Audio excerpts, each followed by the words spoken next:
my name is Alexis and today we are doing a first impression on a foundation. This is the BareMinerals Original Foundation.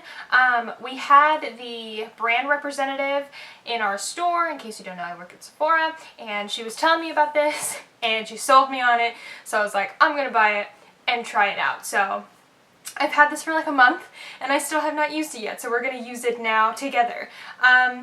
For reference, I have normal to oily skin, not necessarily combo. Sometimes I'm just more oily than others. So that's what concerned me with this, is because this is a powder foundation.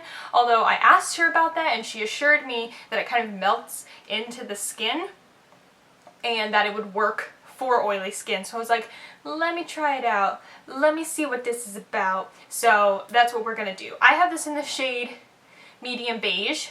And let's try it out together. I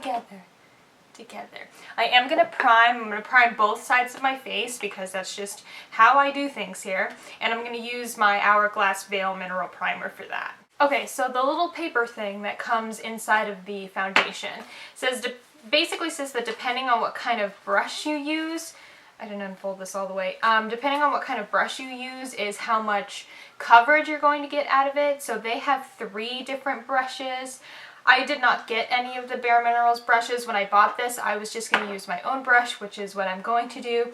But I guess depending on the brush you use is how much coverage you're going to get, which is fine, I guess. So I'm going to use this brush from Bdellium Tools. This is the 957, so it's just a little flat top kabuki brush basically. I literally had to break out some teeny tiny nail scissors so that I could cut the stupid thing out of the sifter so that I can use it. So there's that for you. Okay, so what you're supposed to do, is not what I was about to do, is you're supposed to take some out into the lid of the jar. Don't know why that was so hard for me to say. I don't really know how much you're supposed to put inside of the lid. A small amount, okay. And you're supposed to swirl your brush into it until it all disappears into the brush. Tap off the excess and then buff into your skin. So let me zoom you in a little bit more. So I have a little bit of powder in there. I'm gonna swirl my brush into it, which I feel like doesn't work. Oh, I guess it does. Tap off the excess, and then I need a mirror.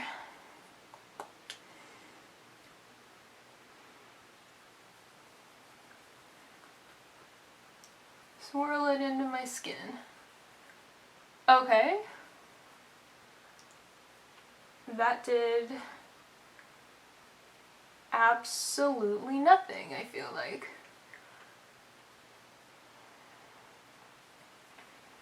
I got a little bit of color. I'm gonna put like a ton in the lid. And then swirl it in my brush.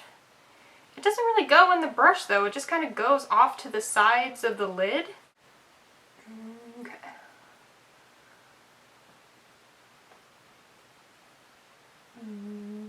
Buffing it in. I guess it's a little better.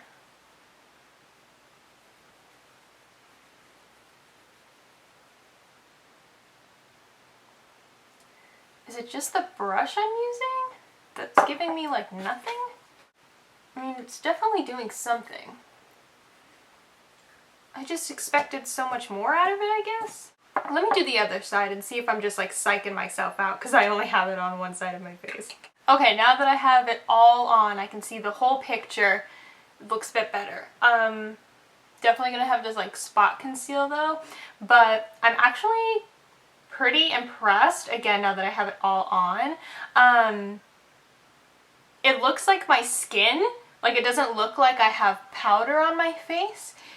The original foundation does give a bit of a glow, so if you are just oily all the time, I would not suggest the original. I would suggest the matte because that one does have the matte finish. The original has a bit of a glow to it, which doesn't bother me. That's why I went with this one.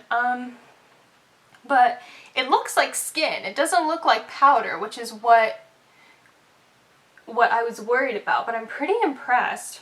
Just blew. I'm using my highlighter as a mirror and I just blew into it and highlighter just went everywhere. But yeah, it looks really good. So what I'm gonna do now, another thing that concerns me is putting concealer on top of this, because I have, oh no, what's her name? Shelby Ashburn, I watch on YouTube, and she very recently, within like the last week, did a video on the BareMinerals foundation. So she said that she uses liquid concealers on top of this also because it does melt into the skin so well. But I'm just a little bit concerned, and I'll leave Shelby's video that I watched down below also. I mean, because it doesn't look like powder, I don't see why it wouldn't blend in. But that's like, there's a test right there, so let's do that. I do really like how it looks though. So for my concealer, I'm going to use my NARS Soft Matte Complete Concealer. I have this in Custard. So under my eyes and on these blemishes I got going on. Hyperpigmentation, all that fun stuff. And I'm going to blend all that in with my Micro Mini. Okay, so I have my concealer on. Doesn't look cakey. Doesn't look like crazy. I need to, hold on, I saw a spot that I need to blend a little bit more. As I was saying, doesn't look cakey. Doesn't look like crazy. It still looks really good. It still looks like skin. My only con with this though is that it's not, I at least don't find it to be very like quick and easy, like throw it on and you're ready to go, because you gotta like buff it in and work in sections. Like I don't think you can put enough product on your brush where you could do like your whole face at once. You have to keep going back in and getting product, which doesn't bother me any, but like if you were like, oh, I gotta just throw something on and go, this would not be it, I think. But I think it looks really nice. It really looks like skin. So I'm going to set this. BareMinerals makes the mineral veil that you're supposed to set this with, but I really don't see why I couldn't use any translucent powder or anything else that you wanted to use to set it with. So I'm going to use my Laura Mercier powder like I normally would, because I don't see any reason why I can't set it with this. We'll see what happens. So I'm going to set my eye under my eyes first with the Real Technique setting brush. Can you hear the crows outside? What the heck are they doing? And then set the rest of my face with a big powder brush. So there is that. I still have some of that glow from the foundation, which I like. Still looks very natural, still looks like skin. Didn't get cakey. So I'm gonna do the rest of my makeup and then I will come back to give you some thoughts. So here is all of my makeup on. This tutorial will be next. But now that I have like everything on, I still like how the foundation looks. It still looks like really natural. I could use a little pore filling, but that's really okay. Like, I don't think this is a foundation that you would go to when you want like flawless, perfect skin or whatever. This is kind of like an everyday kind of foundation, at least for me and my preferences, but I do like how it looks and everything blended on top of it. Like, I know I put translucent powder on, but everything blended nice and smoothly still. So we're gonna see how it wears. Maybe I'll be able to check in with you. We lose light very early, but yeah, so far I'm really liking it. It looks nice. I mean, I don't know if I would put this much makeup on with it again, because like I said, it is very like natural, everyday kind of foundation, and I put like a full face of makeup on top of it, but I still like how it looks. So we'll see what happens.